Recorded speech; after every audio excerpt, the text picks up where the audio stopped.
Estamos a 85 dias do início do Mundial de Futebol. Portugal já tem o passaporte carimbado e hoje temos a oportunidade de escutar Roberto Martínez, é o selecionador nacional da equipa portuguesa. É uma entrevista conjunta nas 4 rádios de informação. Estamos na cidade do futebol, a casa da Seleção Nacional, onde daqui a 2 dias Roberto Martínez vai anunciar a última convocatória para o Campeonato do Mundo. Eu sou o António Botelho, da TSF, comigo o Miguel Cordeiro, da Rádio Observador, Nuno Matos, da Antena 1 e André Maia, da Rádio Renascença. Ao longo dos próximos 60 minutos vamos falar sobre vários temas, nomeadamente sobre as escolhas, aquelas que vamos conhecer já nos próximos dias, mas também a lista final que vai ser decidida em maio. Mas vamos falar também sobre a logística do Campeonato do Mundo e também sobre um elefante na sala. E é precisamente por aí que começamos sobre o futuro do selecionador, Nuno Matos. Obrigado, Roberto Martínez, por nos receber na cidade do futebol. Mundial à porta, expectativas elevadas quanto à participação da seleção portuguesa. E o selecionador pode garantir aos portugueses que está completamente focado nesta grande competição? Eu recordo que o seu nome recentemente foi associado a alguns clubes, como o Manchester United, o próprio Ajax, entre outros. Está focado? Totalmente. Nuno, bem-vindos. Acho que a prova, o exemplo, o foco é que o futuro do selecionador não é importante. O importante é o Mundial. O Mundial não pode esperar. O futuro do selecionador pode esperar e pode falar-se disso depois do Mundial. Acho que o que é importante é que a Federação, o Presidente e eu estamos alinhados e o foco é o Mundial e na minha cabeça é só preparar o Mundial para poder estar ao melhor nível. Mas os portugueses provavelmente querem saber, o Roberto teve ou não contactos com estes clubes? Pode até ter um pré-acordo. A vida do treinador é normal, quando não há bons resultados, o treinador a posição do treinador está em dúvida. Quando há bons resultados, que é o nosso caso, porque felizmente a seleção de Portugal ganha e muito, então é normal que eu tive... E sabemos que o Roberto está em final de contrato com a Federação também. Pois, eu comecei já agora 3 anos e meio, em janeiro de 2023, e o foco foi, no início, preparar para o Mundial. Então posso dizer a todos os adeptos da nossa seleção, a todo o povo português, que só há um foco, que é preparar este Mundial ao máximo nível. Mas apesar desse foco... acredito que se cruze bastantes vezes com Pedro Proença nos corredores aqui na cidade do futebol. Isso nunca foi um tema que acabou por surgir, tendo em conta que as notícias são públicas, não é? De interesse de alguns clubes, ou pelo menos isso tem sido veiculado. Nunca debateu este tema com Pedro Proença? Tem sido um tema tabu? Não é um tema tabu, mas é uma questão de agora estamos alinhados para tentar fazer tudo aquilo que podemos para preparar a nossa seleção para o Mundial. Então, no foco é isso. Estamos na Federação todos juntos para o mesmo objetivo, que é lutar da mesma forma, claro, para o Mundial. Então, não é um tema tabu, é um tema... Mas apesar desse foco, que acredito obviamente que seja, olhando aqui do ponto de vista mais laboral, profissional, há um funcionário de topo de uma empresa que vai acabar contrato. Há um patrão, neste caso Pedro Proença, que certamente quererá ou não renovar contrato, e há um funcionário, não é, que quererá ou não continuar. Não é estranho que isso ainda não tenha sido falado? De maneira nenhuma? A posição do treinador é sempre focar para trabalhar todos os dias a um máximo nível. Eu tenho já 10 anos de experiência no futebol de seleções e o meu trabalho é isso. Certamente, eu acho que está a falar de companhias ou posições em companhias. O futebol não é assim. O futebol é para preparar a ciclos e é para preparar os torneios, e agora já tivemos uma boa experiência com a Liga das Nações, tivemos uma experiência que eu acho que foi muito importante durante o Europeu para preparar o balneário e crescer para poder defrontar torneios importantes, e é aqui onde que estamos. O resto não é importante. Mas gostava de continuar na seleção? Se os portugueses lhe perguntassem se ou não continuar, diria que gostava de continuar, ou vai depender da prestação de Portugal neste Campeonato do Mundo? Eu acho que é muito fácil falar de gostar, estar numa posição ou não. Eu tenho um orgulho incrível. Ser selecionador de Portugal é para mim um orgulho, é para mim um momento muito importante não só na minha carreira, mas na minha vida, porque a minha família adora viver em Portugal, e eu acho que o que é importante para o treinador é intensidade, viver todos os dias a melhor forma possível. Então gostava de continuar, pelo que estou a ouvir. Mas também tenho experiência no futebol, não é continuar, não há treinadores. Os exemplos do Alex Ferguson e o Arsene Wenger de ficar 20 anos numa posição no futebol não existem. Então, o importante é que a seleção está a jogar muito bem, tivemos jogos, tivemos bons momentos, tivemos momentos menos bons, mas eu acho que a seleção está a crescer, está a chegar a um momento ótimo para defrontar o Mundial. Depois, o que acontece com o selecionador faz parte do processo, não é uma coisa que para mim é importante agora. Falemos então desse dia-a-dia de trabalho que há aqui na Federação, porque Pedro Proença tomou posse como Presidente da Federação há cerca de um ano, em fevereiro de 2025. Mudou alguma coisa no dia-a-dia de trabalho de um selecionador? No selecionador nós temos um departamento técnico e, claro, mudou muito. Temos novas pessoas, então a estrutura é muito clara, mas mudou para melhor ou para pior? Não, mudou porque há pessoas que mudaram, mas o que é certo que continuou o nível já vimos a seleção sub-17 ganhar o europeu, ganhar o mundial com o mesmo treinador. O que é importante é uma continuidade e também abrir as portas a ideias novas e ser muito autocríticos com tudo aquilo que nós podemos melhorar. E eu acho que o ambiente na federação é isso, é alto rendimento, é trabalhar juntos e tentar ajudar os treinadores em todas as equipas. Mas nesse trabalhar juntos tem uma boa relação com Pedro Proença? Tenho. Mas o importante é que nós temos eu tenho uma equipa de apoio. O mais importante é o jogador.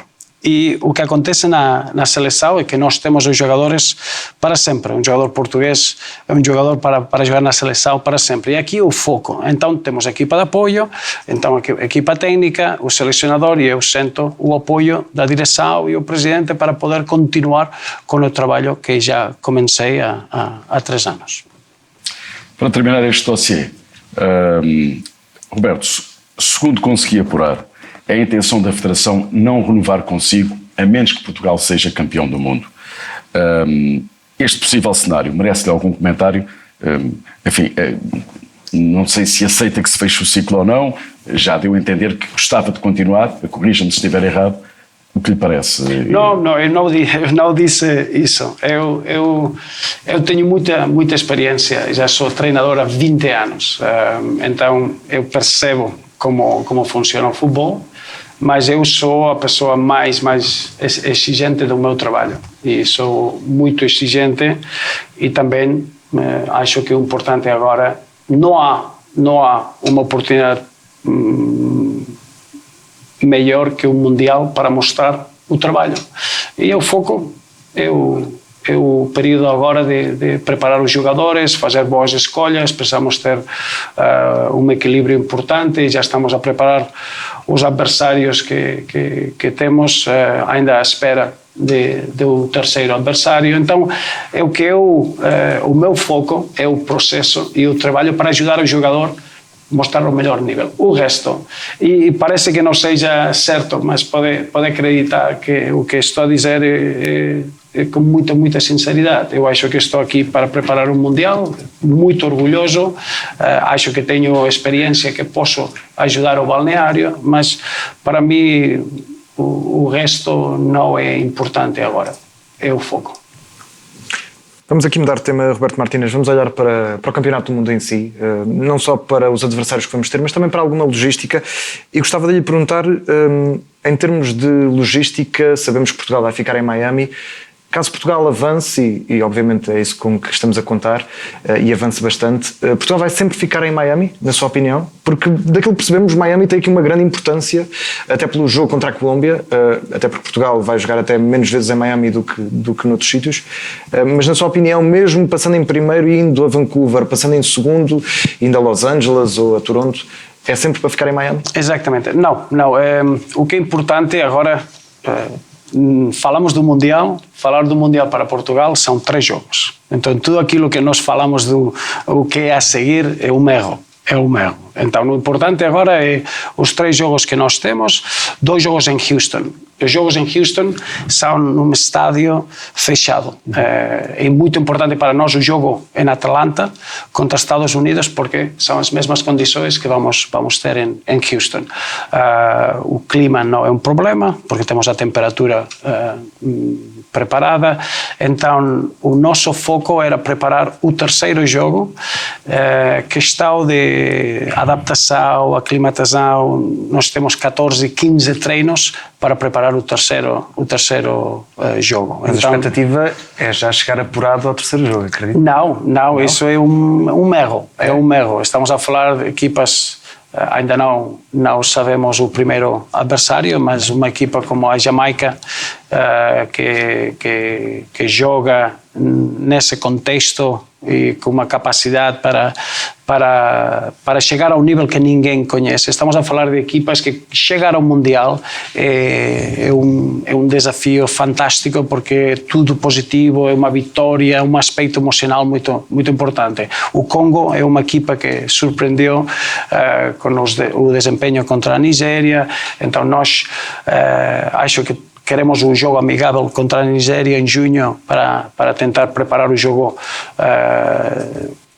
seja a Jamaica, seja o Congo, é importante, é um adversário importante. Depois, o jogo contra o Uzbequistão, uma equipa muito competitiva, que tem agora uma energia nova, com um novo treinador, que já ganhou o Mundial. O Fábio Cannavaro, mas uma equipa que gosta taticamente de jogar muito, conceitos muito competitivos, muito claros. E depois a Colômbia, que sem dúvida é a melhor equipa do segundo grupo, do segundo pote, ao nível do ranking mundial. Então, estar apurados ou não é isso que nós focamos. O que focamos é que utilizamos os 3 jogos para chegar ao melhor nível. Eu acho que a equipa, o campeão mundial, não chega como uma equipa campeã. É o que acontece durante os 3 jogos, e já vimos no Mundial de Sul-África ou da África do Sul, onde a Espanha perde contra a Suíça, depois ganha o Mundial, mas agora já a Argentina perdeu contra a Arábia Saudita e depois ganha o Mundial. Então, o que acontece durante os 3 jogos é essencial. As dinâmicas no balneário, a resiliência, os valores de equipa. É isso que neste Mundial, mais que noutros, porque é o mais longo de sempre, 8 jogos para chegar ao final, e o nosso foco é isso, que seja um período de muita qualidade, de preparar o jogador já para tudo aquilo que possa acontecer. E é aí onde eu acho que o estágio de março, eu fico muito, muito satisfeito que possamos jogar em México, já começar com protocolos de altitude, de treinar a um nível de mar, de poder jogar em estádios fechados, horários, mudanças de horários, tudo isso que ajuda muito para a preparação que vamos ter em junho. Então, o foco que vai acontecer depois, claro, nós já trabalhamos e preparamos em tudo isso, mas não é o importante é o período que vamos a ter durante os três jogos que dá a fase a grupos. Mas deixe-me insistir nessa questão da logística, porque se Portugal passar em primeiro vai para Vancouver, tem que atravessar todos os Estados Unidos. Eu pergunto primeiro Kansas.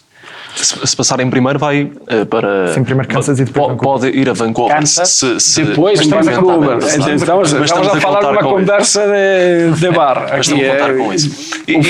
O foco são os jogos que nós temos.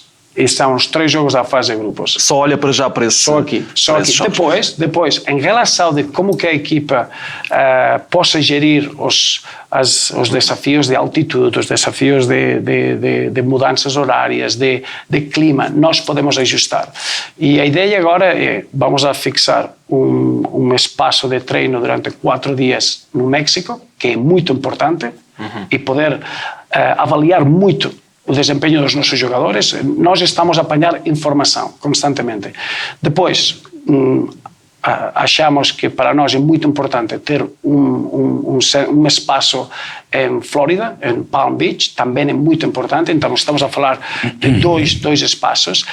Se tivéssemos que jogar em Canadá, há outro espaço que precisamos de precisar. Então nós já temos muitos aspectos que podemos utilizar, mas agora o foco é... Então, focando aqui na questão desportiva, disse que vai olhar para já para a fase de grupos, mas, enfim, os portugueses têm o objetivo, obviamente, de vencer o Campeonato do Mundo, também já disse que têm esse objetivo. Mas o que é que não pode acontecer? O que é que seria uma má prestação de Portugal? O que é que não pode acontecer neste Mundial? Que não estamos ao nosso nível. Eu gosto de avaliar no futebol, há muitas nós podemos medir muito o nosso desempenho, que não seja o marcador final, que não seja o resultado. Então, o resultado, há momentos que uma equipa não joga bem e ganha o jogo, e ao contrário. Eu estou a falar de que nós agora já estivemos juntos mais de 3 anos, são mais de 36 jogos, antes do Mundial vamos ter 40 jogos, então há aspectos que nós precisamos... a equipa a jogar bem, é isso. E nós precisamos de ser nós mesmos. Eu acho que contra a França, para falar de um jogo que foi muito importante, o jogo contra a França, a primeira parte não é Portugal. É um jogo que eu acho que jogamos o europeu, não jogamos contra o adversário que era a França. A segunda parte muda tudo e é uma equipa que acredita muito naquilo que nós somos, o talento que nós temos, e fomos a melhor equipa. Depois o prolongamento também. Perdemos nas grandes penalidades, tudo bem, mas a segunda parte é a equipa campeã da Liga das Nações. A equipa do primeiro tempo, da primeira parte, não consegue ganhar a Liga das Nações. E é isso, se nós temos uma prestação no Mundial como a primeira parte da França, não podemos estar satisfeitos, ainda que isso seja ganhar o jogo. Então nós temos uma ideia muito clara do que é a nossa seleção, como que nós queremos jogar e como que nós queremos utilizar o nosso talento. E é isso onde queremos medir a nossa prestação. Já falou da preparação que esta seleção vai ter até ao Mundial, a importância de jogar agora nos Estados Unidos e no México, habituar às temperaturas, terreno, à altitude, à viagem, à diferença horária. Mas este Mundial vai ter aqui algumas alterações no jogo. Vamos ter paragens de 3 minutos em cada parte. Isto quebra aqui naturalmente o ritmo das equipas. Há também algumas alterações a nível de arbitragem. Como é que a seleção nacional se vai preparar para isto? Como é que se prepara também uma equipa para estas situações? Vamos imaginar, a seleção está por cima ao minuto 20 e de repente o jogo para 3 minutos. Há um aspecto que é difícil de preparar, que é o protocolo das tempestades. Isso é diferente, porque acontece nos Estados Unidos e vai ser o mesmo protocolo em Canadá e no México, que quando há uma tempestade tudo para, e aqui é um momento difícil de gerir. Preocupa o que viu no Campeonato do Mundo de Clubes, por exemplo? Sim, porque é muito imprevisível. E normalmente quando há uma paragem, a equipa que está a ganhar tem um papel difícil, muito difícil, e é um aspecto que é difícil de preparar. O aspecto dos cooling breaks acho que é um aspecto muito interessante, muito positivo, porque há muitos momentos durante os jogos onde vemos o guarda-redes ir ao chão, e isso é um cooling break.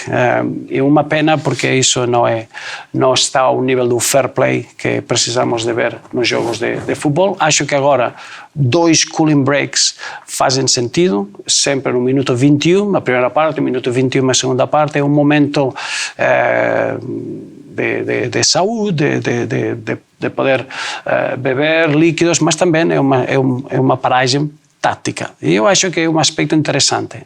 Vamos a tentar utilizar isso durante o estágio de março. Os 2 jogos estamos a tentar concordar e ter os cooling breaks. E é Já nestes jogos com México e Estados Unidos estão a tentar... Vamos tentar, porque é um aspecto importante para as seleções adversárias também.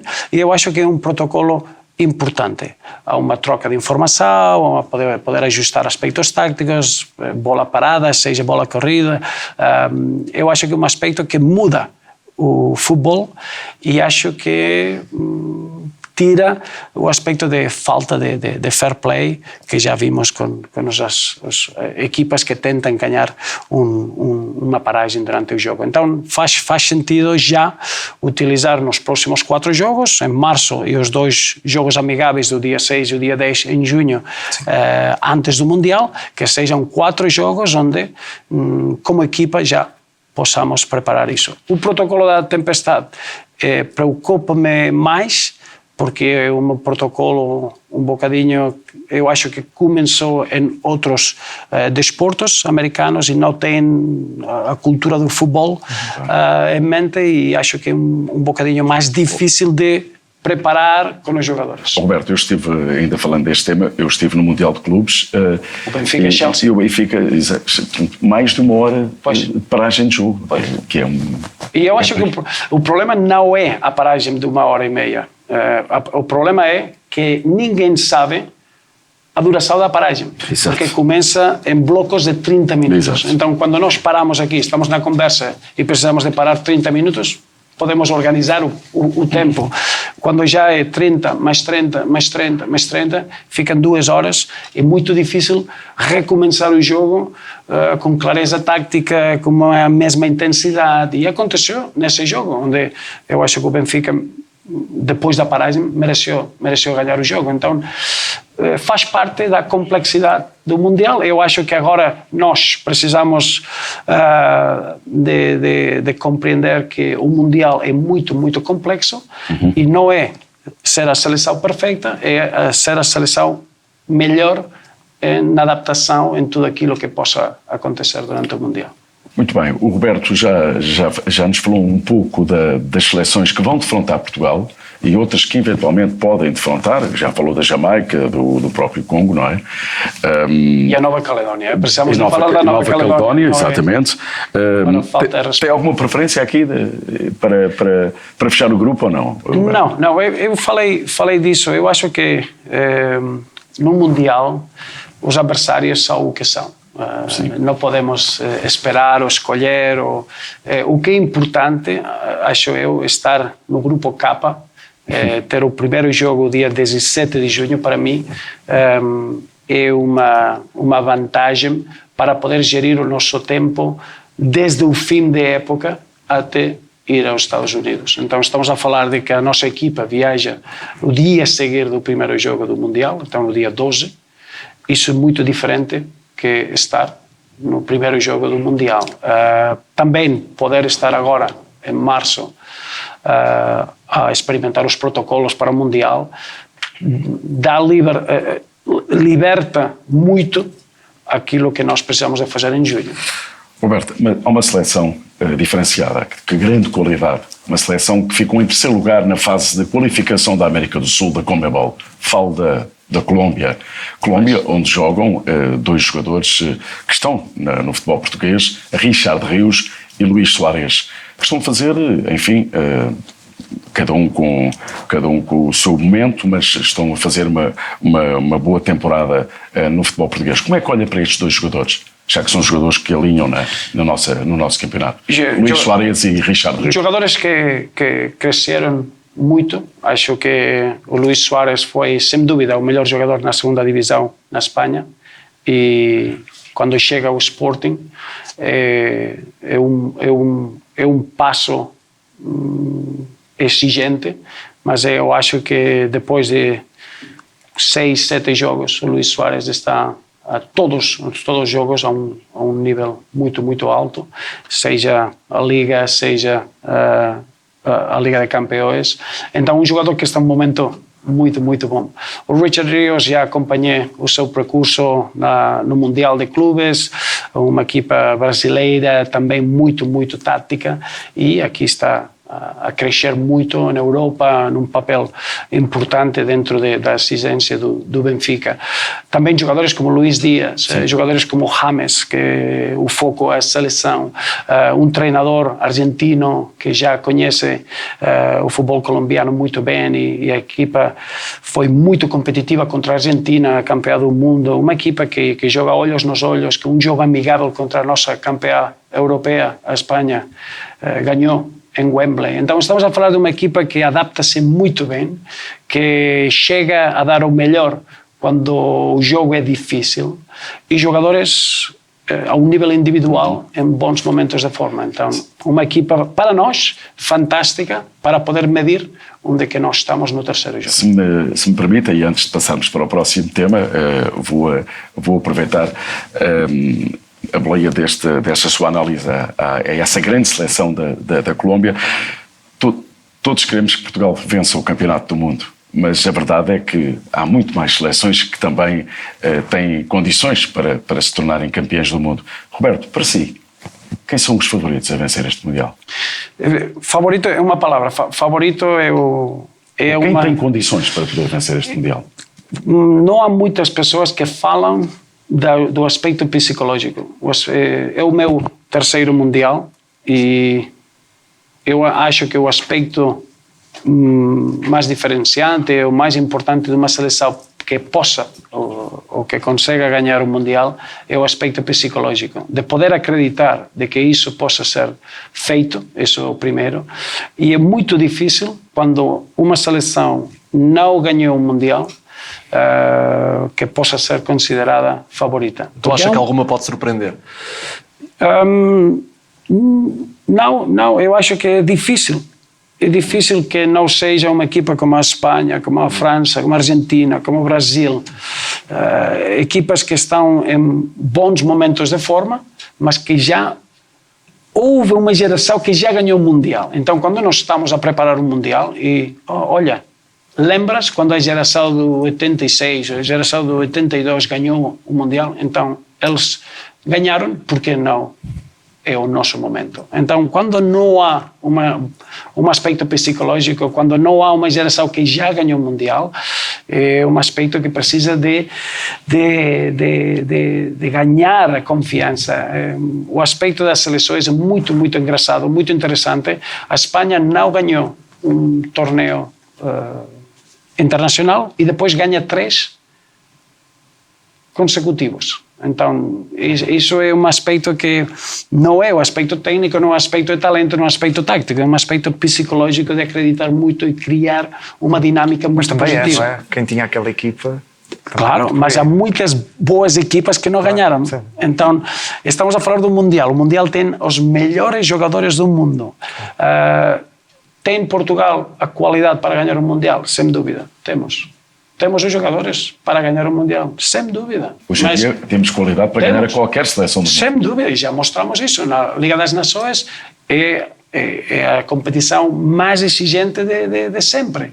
10 jogos, quartos de final, depois a Alemanha fora de casa, depois a Espanha, que nunca ganhamos numa final. O talento do balneário português é inquestionável. Estamos a falar de jogadores nos melhores balneários das equipas europeias com uma exigência de ganhar. Mas só o talento não dá para ganhar. Mas nesse sentido, dessa questão da confiança, de que por vezes as seleções precisam de ganhar para quebrar essa barreira. Portugal ganhou, vai fazer 10 anos agora, o Europeu, ganhou uma Liga das Nações e acabou de ganhar outra Liga das Nações há menos de um ano. Essa conquista da Liga das Nações aumenta a confiança da seleção? É algo que, para o Mundial, ajuda um selecionador a gerar essa confiança na equipa? Ajuda. Eu acho que a confiança... É impossível trabalhar a confiança no relevado. É impossível. No campo de treino, a estratégia... A confiança chega só quando ganhas torneios, quando ganhas a Alemanha, quando ganhas contra a Espanha. É isso que cria confiança. Perder um jogo na Dinamarca e reagir, e 3 dias depois ter a confiança para poder ganhar a eliminatória. É tudo isso. Então nós tivemos sinais e tivemos um caminho importante para preparar o Mundial, mas também estamos a falar de momentos. O jogo contra a Colômbia é um jogo que há detalhes e há momentos de qualidade individual nas duas equipas, decisões dos árbitros, há muitos aspectos que fazem parte de poder ser uma seleção campeã, mas é importante que para nós, antes da Liga das Nações, somos uma equipa muito diferente que depois da Liga das Nações. Ainda tenho aqui mais uma questão. Que ilações tirou de competições recentes que podem ajudar Portugal no futuro, Roberto? Que ilações tirou de competições recentes, como a Liga das Nações, como outras grandes competições onde Portugal esteve, que podem ajudar a nossa seleção para o futuro? Eu acho que a Liga das Nações, no formato agora, o atual, ajuda muito porque não há adversários que vamos ter agora em março de CONCACAF, mas CONMEBOL, uma seleção Brasil, uma seleção como a Argentina, mas ao nível da Europa, a Liga das Nações é o melhor, eu acho que é a melhor possibilidade de medir a nossa seleção para estar preparados para o Mundial. Não foi um caminho tudo certo, então é muito bom ver a nossa resiliência, como reagimos individualmente, porque os jogadores tiveram reações de muita responsabilidade, e também em grupo, e é isso que eu acho que essa competição ajudou muito a construir a equipa que nós somos hoje. Roberto Martínez, antes de avançarmos para outros temas, uma última questão sobre a logística em si do Mundial. Temos nesta altura uma guerra no Médio Oriente. Há um dos países que está na lista para o Campeonato do Mundo, o Irão. Ainda que não tenhamos contacto direto com o Irão, mas sabemos que os Estados Unidos da América neste momento são um foco também de alguma instabilidade. Isso preocupa de alguma forma em termos de segurança? De que forma é que a seleção portuguesa vai chegar aos Estados Unidos, sabendo que pode haver algum risco maior? Não. Ao nível de esportivo, de segurança, tudo que seja à volta da equipa, do torneio, não é uma preocupação. A preocupação é ao nível pessoal, que todos temos. É uma situação instável, as guerras são momentos muito difíceis, e eu acho que é o momento para utilizar o futebol e utilizar o Mundial para poder trazer felicidade, porque é um momento difícil. Estamos a falar do Irão, onde um treinador português esteve lá há mais de 8 anos na seleção. Então a ligação entre Portugal e Irão, ao nível desportivo, ao nível de futebol, está lá. Então, em geral, não estou preocupado para o Mundial, para o aspecto de segurança, mas é uma preocupação que todos temos agora. Já não receio que o Mundial fique condicionado por algum incidente ligado a conflitos armados? Não, eu acho que todos os mundiais têm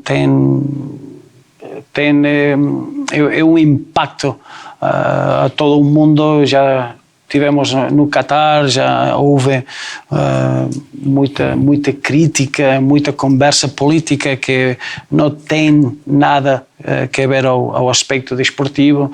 Também antes foi a Rússia, o Brasil. Sempre há situações onde é um momento onde as pessoas podem falar de aspectos políticos, porque é um palco de aspecto mundial, e não há muitos acontecimentos onde isso aconteça. Mas ao nível de mundial desportivo, o foco é o futebol, e unir as pessoas, trazer felicidade e tentar criar um palco de felicidade. Nem sendo que há possibilidade nenhuma do Mundial ser adiado. Já se falou nessa hipótese. Aliás, agora a finalíssima foi cancelada entre a Espanha e a Argentina, também por causa da guerra. Pois. Isso paira no ar das pessoas que acompanham o futebol, dos treinadores, dos jogadores. O que é que tem a dizer sobre isso? Nós não podemos controlar isso. As pessoas do futebol, falar de treinadores, selecionador, equipa técnica, nós focamos aquilo que nós podemos melhorar, trabalhar e tudo isso. Preparar a nossa equipa. Depois, se o jogo está cancelado ou não, está fora da nossa ação. Então, o foco continua o mesmo e, ao nível pessoal, estamos todos numa situação inestável, uma situação que não é perfeita, mas isso não tem nada que ver com o futebol. Vamos estar seguros, Roberto. O quartel-general da seleção vai ficar a 7 km de Mar-a-Lago, a residência de Trump.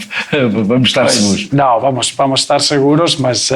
Nisso talvez o Cristiano Ronaldo possa ser uma ajuda, pelos vistos parece ter uma boa relação com o Presidente dos Estados Unidos. Não sei se falou com o capitão da seleção sobre isso. Não, sobre isso não. Mas, agora o capitão tem uma leve lesão e o contacto é com todos os jogadores, mas eu acho que nós temos a responsabilidade e temos a oportunidade de unificar, de trazer felicidade. Eu acho que o futebol é uma escola da vida, e tudo o que acontece no relevado é uma boa escola da vida e é isso. É o que acho que nós temos a responsabilidade, o resto não é para nós. Trump já disse que era Cristiano Ronaldo no Mundial. Eu acho que há muitas pessoas que gostavam de ver o Cristiano no Mundial. Mas vamos então já a este aspecto da convocatória. É confirmado que Cristiano Ronaldo não vai estar nesta convocatória de março? Eu já muitas vezes tento falar do nosso do processo, como que nós trabalhamos, há períodos de apanhar informação e agora estamos nesse período. O dia sexta-feira, como vocês sabem, nós tomamos as decisões, é o momento de tomar a decisão. Aqui, agora, hoje, só há um jogador, que é o Nelson Semedo, que está lesionado.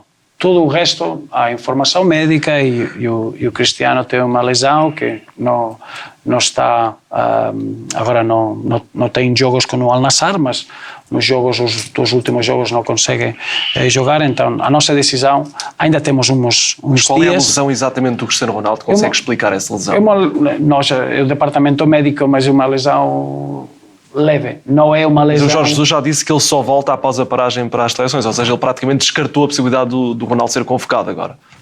Mas ele tem uma ideia de falar de quando o seu jogador vai estar disponível. Ele não está a falar da seleção, ele está a dizer que o Sim, mas está a falar dele, jogo, não é? E eles tiveram uma avaliação médica, certamente, do Cristiano Ronaldo. Eu posso dizer que a nossa informação médica, nós tomamos uma decisão na sexta-feira. Agora, tem uma lesão breve, é difícil, porque um jogador que não consegue jogar com o seu clube, é difícil, como já fizemos, que chegue a um bom nível para a seleção, mas agora, hoje, só há um Nelson Semedo que está lesionado e fica fora. Depois há outros jogadores que estamos a acompanhar, o Rubén Neves, que tem uma lesão muscular. E o que é importante para março é que precisamos de ter jogadores que estejam fisicamente aptos para poder estar no relevado e disputar minutos. Mas, Roberto, pronto, imagino que a equipe médica, como já referiu, da Seleção Nacional, que esteja a acompanhar de perto a recuperação de Cristiano Ronaldo, o que é que lhe foi dito até agora? Tem a garantia do Departamento Médico da Federação que Ronaldo vai estar no Mundial de Futebol? Tem essa garantia? Ninguém pode dar essa garantia. Se eu tiver essa garantia, fazia a convocatória agora. Mas como disse que a lesão era leve, era uma lesão leve. O futebol, o Cristiano tem uma lesão leve agora, mas depois tem mais jogos com o seu clube. Quem pode dizer que não? O futebol é um desporto de contacto e eu não posso garantir a ninguém que jogador... Desculpe interrompê-lo, eu estive no Mundial do Brasil em 2014 quando Cristiano esteve lesionado e sei bem o que todo esse momento da recuperação, não recuperação de um jogador como Cristiano, que é incontornável, isso prejudicou muito o rendimento da nossa seleção.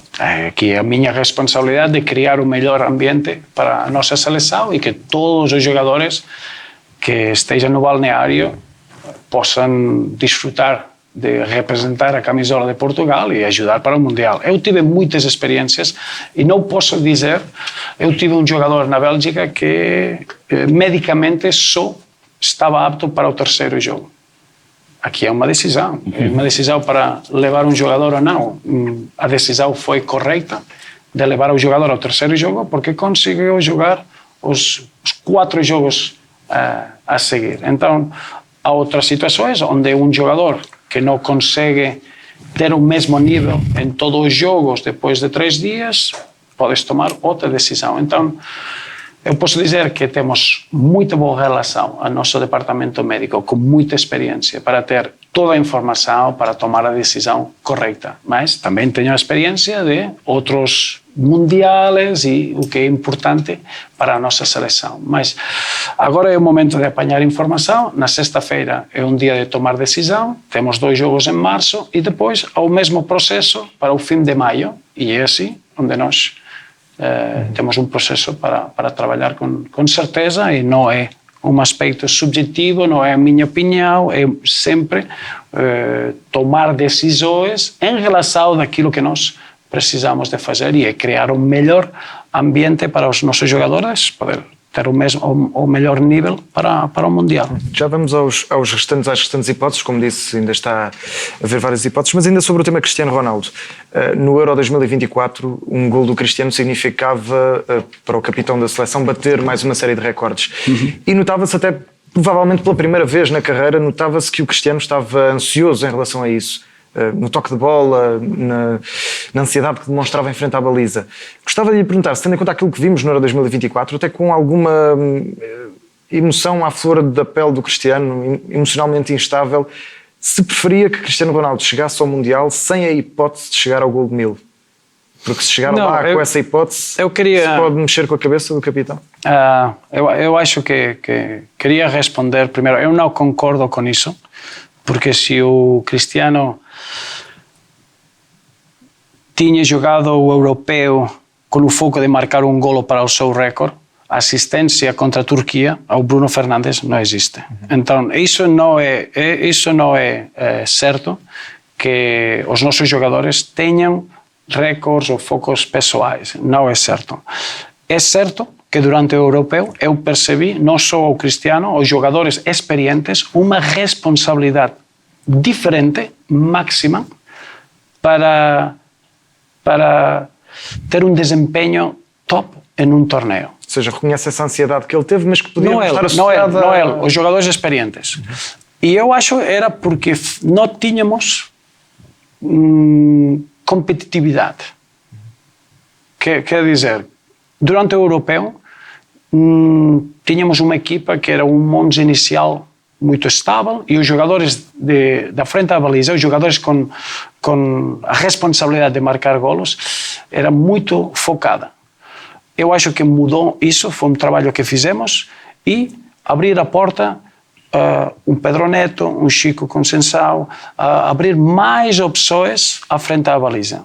O que nós tivemos durante a Liga das Nações foi que a equipa começa o jogo a um bom nível e termina o jogo ainda a um nível superior. Isso já cria um aspecto onde o atacante já não tem ansiedade para marcar, ou tem a responsabilidade eu posso ajudar a equipa.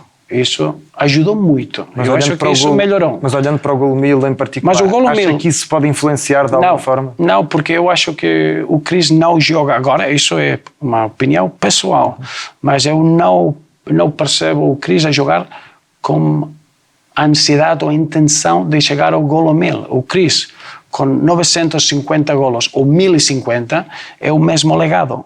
Não vai mudar nada. Isso é uma conversa de fora. Também? Acha que ele também acredita Totalmente, porque nós tivemos jogos onde o Cris, à frente à baliza, olha para a assistência, que é um aspecto que eu valorizo muito, é muito importante. O atacante não é marcar golos é tomar decisões certas dentro da área. Isso há assistências.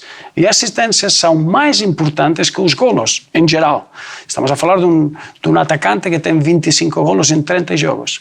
Mas eu valorizo muito mais o comportamento dentro da área. E o Cristiano, e eu acho que é uma boa pergunta para fazer, eu acho que ele não tem a mesma obsessão que há de fora, a falar do golo 1000, porque o seu comportamento não é assim. E acredito muito no clube, não posso dizer, mas aqui na seleção o seu comportamento à frente da baliza não é para o Cristiano chegar a um golo individual, não é isso, um recorde individual, não é isso. E durante o Europeu acho que foi um ponto que como equipa precisamos de melhorar para poder ganhar títulos e poder chegar a um Mundial como um nível que a equipa não tenha uma dependência dos mesmos jogadores de ataque para marcar golos. Voltando aqui à questão da convocatória que vai anunciar na sexta-feira, já tem destacado por várias vezes a importância desta convocatória de março, ainda agora recentemente numa entrevista disse que um jogador que nunca tenha estado com a seleção e que não venha de março dificilmente poderá entrar na lista final, mas há também a questão dos avançados e deixou alguns nomes, André Silva, Fábio Silva, Paulinho, até Chermiti.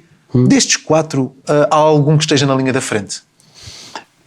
No seu papel, no seu perfil está. Eu acho que agora é muito interessante que temos muitos atacantes diferentes. Estamos a falar do Paulinho, muito diferente do Fábio Silva, muito diferente do André Silva, muito diferente do Chermiti, que agora nos jogos importantes no seu clube, eu acho que fez um clique e mudou muito e teve sinais de maturidade. O Gonçalo Guedes, que é um atacante diferente, que dá um perfil diferente. Então vai ser mais uma questão de perfil do que de rendimento? Vai. Dentro do rendimento, estamos a falar de um grupo de jogadores que estão em bom momento, todos eles, em diferentes clubes, em diferentes contextos. É mais de perfil que de momento de forma. Então fala-nos desse perfil. O que é que procura nesse avançado extra da seleção? É uma situação difícil, porque é o nosso Diogo Jota. É um jogador que é um atacante, é um jogador que é muito inteligente, que chega na área, que não seja só um ponta de lança. Nós, na nossa seleção, o Cristiano e o Gonçalo Ramos são os pontas de lança. Precisamos mais um atacante que seja um jogador onde consegue jogar para fora, que consegue jogar entre linhas, que consegue chegar e ter boa finalização. Então é um perfil que seja mais ajustado a isso. Mas alguém que tenha vantagem nesses nomes ou não, Roberto? Nesses 4 nomes? Agora não. A toma de decisão é na sexta-feira. Mas agora estamos a acompanhar e todos esses estão na nossa pré-lista. Fizemos uma pré-lista maior que outras pré-listas, porque agora é um momento onde uma lesão, estamos a falar já de um momento onde precisamos de acompanhar mais jogadores que uma lista de um estágio normal. Um estágio normal, a pré-lista tem 32, 33 jogadores, agora estamos a falar de 53, 54 jogadores que estamos a acompanhar e que temos nesta pré-lista. É por isso que temos mais jogadores por posições, porque se houver 2 lesões na mesma posição, estamos a falar já da terceira opção dentro do grupo, então é um número maior. Falou da dificuldade de substituir o Diogo Jota. O Gonçalo Guedes é um jogador, se calhar, com um perfil parecido e que está em destaque em Espanha. Se calhar não é aquele jogador para ser titular na seleção, mas que pode ser muito útil. Ainda este fim de semana bisou, fez 2 golos. O que é que acha? Pode ser aquele elemento de surpresa que pode ter aí no bolso para a convocatória para o Mundial? Pode. Está num bom momento. Chegou a um clube certo para ele no seu momento da sua carreira. É utilizado numa posição que é atacante, mas taticamente sem bola, muito interessante. Então há aspectos que eu gosto muito do Gonçalo e não posso dizer agora porque não é o momento de tomar a decisão e está tudo em relação daquilo dos jogadores à volta dele e o que nós vamos a fazer contra contra o México e Estados Unidos. As equipas, os adversários são muito importantes para nós neste estágio, aspectos táticos diferentes que não utilizamos antes, adversários de CONCACAF, equipas que têm uma disposição tática com bola semelhante, mas a sua execução é muito diferente. Então, para nós, permite-nos trabalhar ideias diferentes. Roberto Martínez, falando ainda de convocatórias, e já que estamos aqui a falar também de novidades, de até refrescar um bocadinho a equipa, gostava de lhe pedir um comentário quando anunciou os convocados do penúltimo estágio, no dia 3 de outubro do ano passado, isto para os Jogos da Irlanda e da Hungria. O Roberto Martínez disse a seguinte frase que vou citar sobre a suposta falta de oportunidades que muitos adeptos queixam que dá a novos jogadores. E a frase era: hipotecar é uma palavra muito forte, é o contrário, se olhar para a primeira convocatória de março de 2023, a sua primeira convocatória, e olhar para a convocatória de agora, a tal de outubro, há muitos jogadores diferentes. Nós na Renascença na altura pegámos nessa sua frase, fomos confirmar, e a verdade é que das seleções da elite europeia, ou seja, aquelas que foram ao europeu, a seleção portuguesa é a segunda que mais jogadores manteve da primeira convocatória, a tal de março de 2023, para essa última de outubro de 2025. Dos 25 convocados, 17 eram os mesmos. Estamos a falar sensivelmente 70%, só a Turquia é que manteve mais jogadores. Como é que justifica estes números?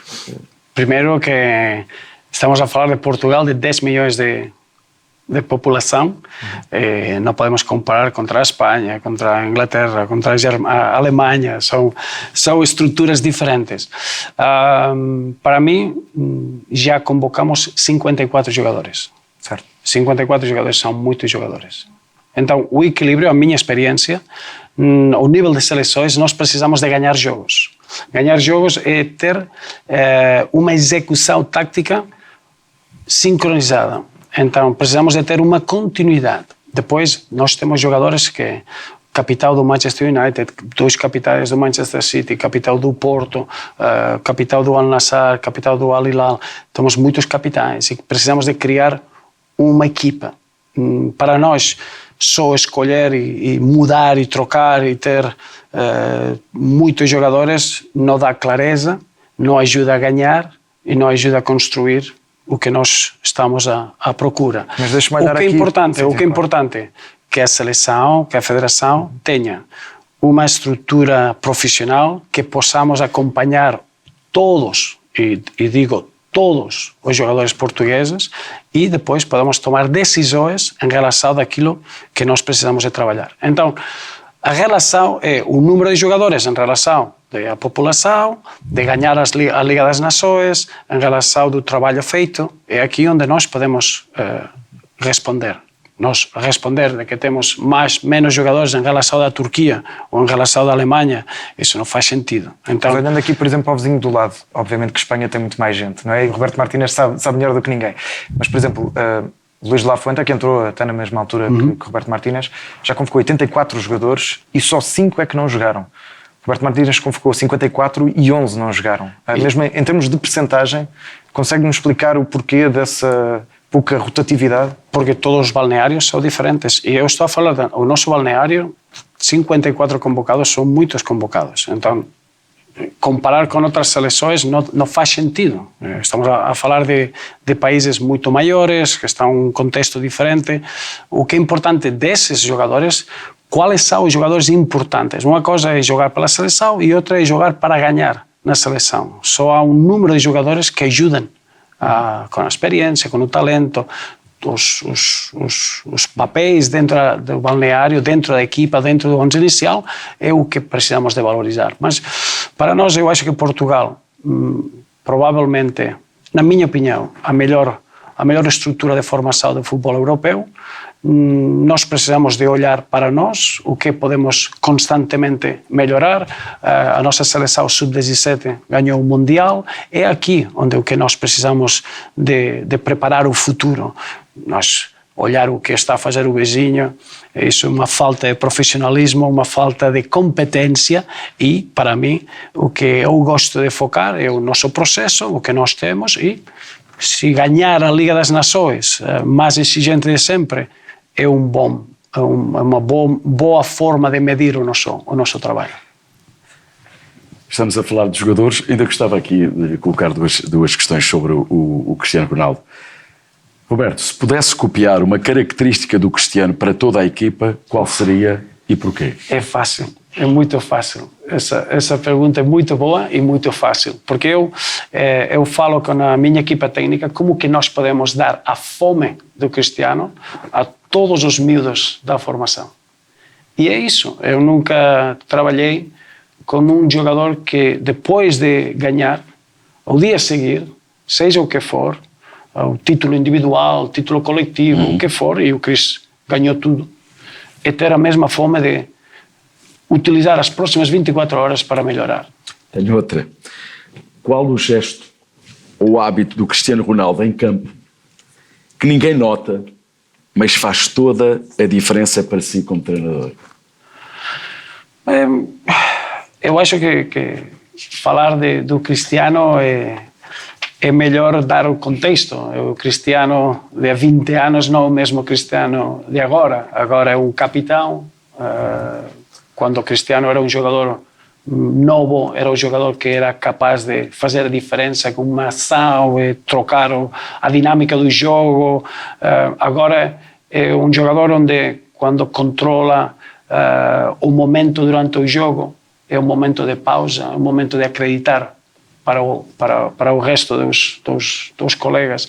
Eu gosto muito da sua disciplina no jogo posicional. E quando falo disso a nossa seleção, quando vai fora de Portugal, os adeptos querem ver o Cristiano Ronaldo. Isso é uma certeza, é importante que reconhecer isso. Então, para o Cristiano, não tocar a bola durante 30 segundos é difícil. Mas, Roberto, o que acha desta divisão que há entre os portugueses? Porque há uma espécie de divisão, não conseguimos medir as percentagens, obviamente, mas entre os que querem ver o Ronaldo a titular na seleção e aqueles que não o querem ver na seleção. Mas isso faz sentido, porque é a paixão à volta da seleção. Então, a paixão todos temos uma opinião, e isso eu acho que é bem-vindo, faz parte daquilo que é a nossa seleção. Ir ao elevador, todos podemos falar do tempo, dos pastéis de nata e do Cristiano Ronaldo. Todos temos uma opinião disso. Sim. Então, o que é importante que falar do Chris é falar como outro jogador. No momento agora, há 3 pontos que nós utilizamos para avaliar um jogador. Qual é o talento do jogador?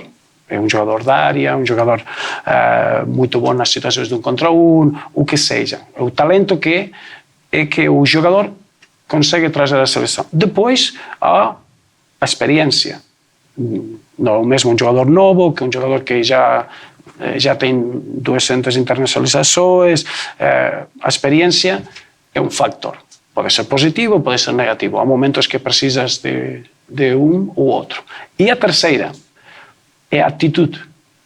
Atitude hoje, durante este estágio. Então, é aqui onde o adepto, a pessoa de fora que está a acompanhar a seleção, não consegue falar da atitude do jogador dentro do balneário, durante o último treino.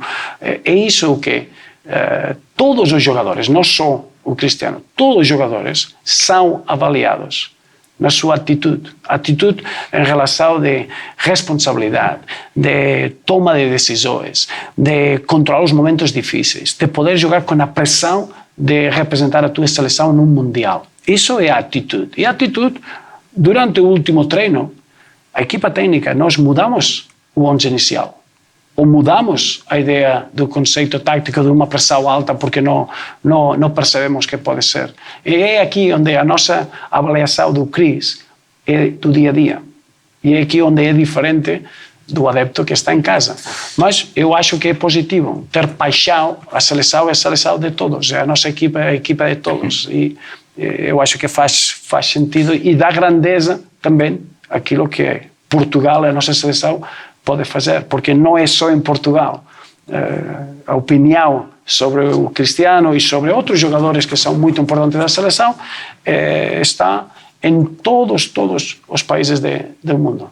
Roberto, então, nesta conversa de elevador que estamos a ter sobre Cristiano Ronaldo, o Roberto é o que tem essa experiência por dentro do balneário que nos consegue ajudar a explicar aqui alguns detalhes, principalmente porque nós começámos esta entrevista a perguntar se estava focado porque o futuro pode ser incerto em relação à continuidade na seleção.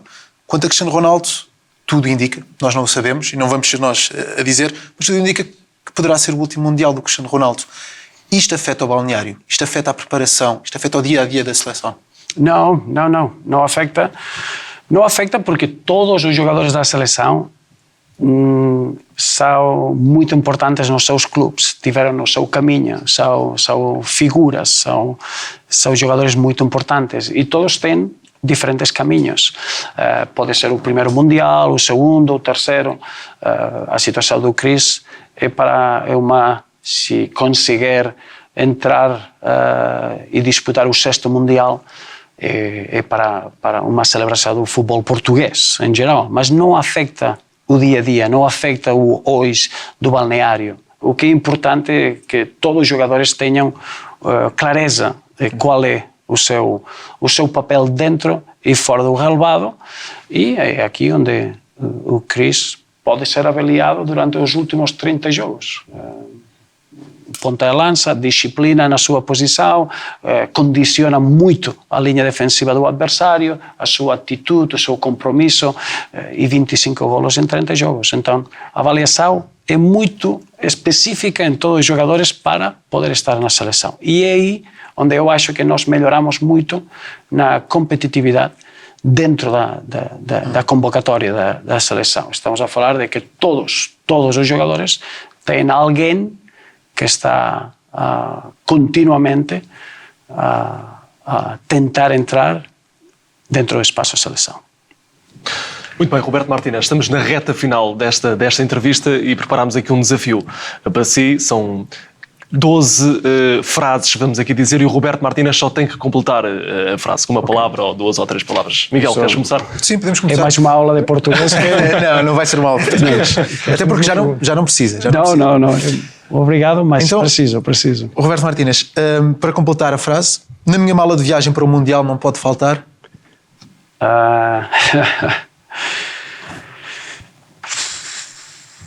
Paixão.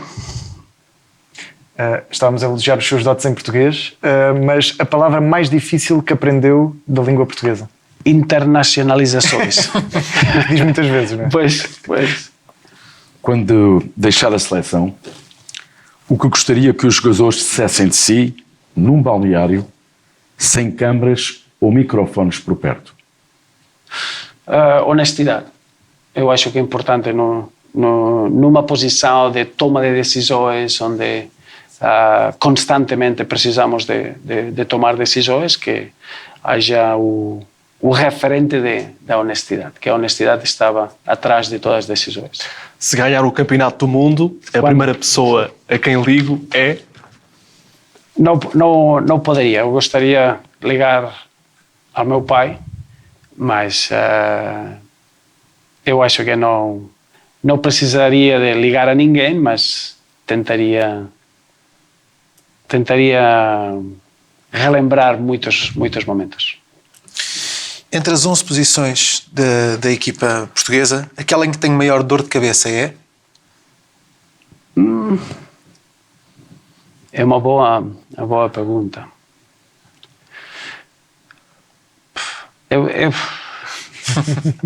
É contrário, eu não gosto de falar de posições. Eu gosto de falar, nós temos 20 posições, falei disso.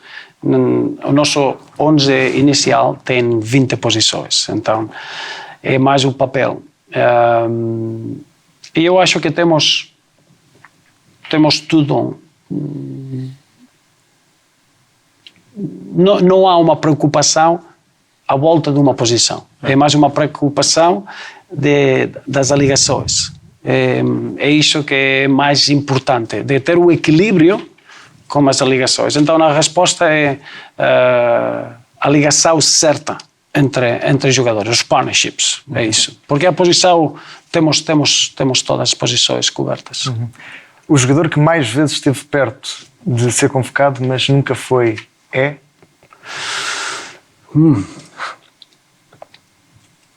Há alguns. Não estava à espera de tantas dificuldades nesta Eu acho que é mais difícil esta que a convocatória. Quer nomear alguém? Alguns, eu acho que não seria bom nomear, porque eu gostaria de poder nomear o jogador e depois dizer que esteve muito perto em muitas convocatórias. Mas é certo que os jogadores, nós temos e acho que é exemplar e há muito trabalho de muitas pessoas. O jogador na seleção adora, tem orgulho de representar e vestir a camisola, chegar à cidade de futebol, sub-15, com o sonho de chegar à seleção A, acho que dá esse comportamento. Então, os jogadores que estão, eu acho que o mais difícil é chegar à seleção, porque depois, mas os jogadores que estão protegem o seu espaço muito bem, porque adoram estar com a seleção. Então, é muito difícil entrar. É certo. Então, há, eu diria, 10 jogadores que estão em todas as pré-listas. Durante os últimos 3 anos, eu posso dizer que há uns 8, 10 jogadores que estão em todas as pré-listas e não entram. Então, esse grupo não é um jogador, é 2, são 8 jogadores que estão em todas as pré-listas. E espero que um dia possam chegar. Um jogador histórico do futebol português que gostaria de ter treinado? Eu acho que é a geração de agora. Eu fico muito orgulhoso, satisfeito, contente, não sei a palavra certa, mas eu admiro o nosso balneário, porque não é uma geração, o capitão tem 41 anos, os jogadores novos nasceram o ano onde o capitão fez a sua estreia pela seleção. Então, o que há é uma família de jogadores dentro do futebol português. A geração dos mais talentosos do futebol português. Não sei, isso é uma falta de respeito aos outros jogadores. Nós temos muitos bons jogadores, claro, do passado. Eu adoro a relação, a dinâmica, o sentimento familiar que nós temos no balneário. Então, eu não posso pedir um jogador de uma geração antiga, porque acho que o sentimento que nós temos no balneário é muito forte e eu estou orgulhoso disso. Então, agora da geração atual. O primeiro nome de um jogador que me vem à cabeça quando penso em gol decisivo na final do Mundial é o de... Isso é... Nós vamos apontar. Depois, mas é difícil. Não consegue imaginar assim o cenário do gol? Ainda não. Vocês não eu só tenho 3 jogos no Mundial, só há 3. E até precisamos de... É que nós já pagamos hotel para mais, portanto... Isso seria bom, mas estou a tentar... É difícil. Eu adoraria que fosse... O Éder não vai ser convocado, não é? Portanto... Não, mas eu adoraria que fosse um golo coletivo, que fosse um golo que mostra o talento português, um golo de posse que começa no guarda-redes e tem um jogo posicional perfeito e temos 7 jogadores dentro da área e temos uma finalização. É isso que não é quem, e eu acho que mostra também esse balneário. Se estamos a falar do capitão que está a olhar para a assistência, eu adoraria que o golo é puro estilo do Portugal que ganhou a Liga das Nações. Uma equipa que joga olhos nos olhos com todas as seleções, que gosta de tomar riscos, e adoraria que o golo da vitória fosse assim. Mister, vamos para a última ronda então. Se vencer o Mundial, prometo? Beber um copo de álcool, porque nunca bebi. Alguma preferência? Não, uma bebida portuguesa. Não. Temos vinhos muito bons em Portugal, então seria isso. Depois daquilo que vimos do João Neves, o batedor de livros da Seleção Nacional Mundial é? Ou vai ser? Agora, foi muito giro, porque o João Neves bate o livre porque o Bruno Fernandes insiste que que o bata. Então é isso, é um exemplo muito bom. Mas agora temos qualidade temos mais de 3 que possam bater os livres, e isso mostra a qualidade que temos. Roberto Martínez, um jovem jogador português para ficarmos de olho nele. Que já jogou, já estreou na primeira equipa ou... Fica o seu. Eu tenho muitos. Eu acho que o Rodrigo Mora é um jogador incrível, que já de presente, porque a época passada jogou muito mais daquilo que acho que a sua carreira tinha preparado. Acho que é um jogador que está a crescer muito, que esta época é muito desafiante, mas o talento do Rodrigo é um talento que é difícil de encontrar, porque é um jogador que ocupa espaços centrais, qualidade técnica para virar, pausar o jogo dentro da área. Então eu gosto muito das suas valências. Há muitos jogadores na formação que eu acho que têm um potencial incrível, mas não seria bom que o selecionador nacional falasse deles. Mas temos jogadores agora no campeão do mundo que eu acho que sem dúvida estão preparados para jogar nas primeiras equipas. Então o Rodrigo Mora vai ao Mundial, não é? Isso é quase certo. Eu não disse isso. Então a última frase para completar, talvez a mais difícil. Se lhe dessem a escolher entre 1 hora de conferência de imprensa com os jornalistas portugueses a perguntar-lhe sobre o futuro ou um almoço com o presidente da Federação Espanhola de Futebol, qual é que preferia? Na conferência de imprensa as rádios estão ou não? Sim. Sim, também. Estão. Sim. Não, infelizmente para si. Eu acho que agora faz parte uma conferência de imprensa com os médios portugueses, faz sentido porque sou o selecionador nacional e é a minha responsabilidade de dar informação daquilo que está a acontecer, de poder sonhar juntos. Depois do Mundial não sei, mas agora acho que 1 hora com os médios em Portugal para poder sonhar juntos, porque ao fim estamos todos juntos, vocês, os jogadores, a equipa técnica, os nossos adeptos, é Portugal, e Portugal é um sonho que é de todos, e ir ao Mundial precisamos de estar juntos, com bons momentos, outros momentos menos bons, mas faz sentido. Roberto Martínez, muito obrigado por nos ter recebido aqui. Boa sorte também para o Campeonato do Mundo. Veremos-nos lá. E obrigado por ter respondido às nossas perguntas. Terminamos assim esta entrevista, sendo que na próxima sexta-feira, dia 20, vai ser a convocatória para este estágio, o último estágio antes do Campeonato do Mundo. O estágio em março, a lista final vai ser conhecida em maio. Até lá, pode ouvir e ler esta entrevista nos sites da Antena 1, da Renascença, da TSF e também da Rádio Observador, bem como pode ouvir nas habituais plataformas de podcast. Obrigado e até uma próxima.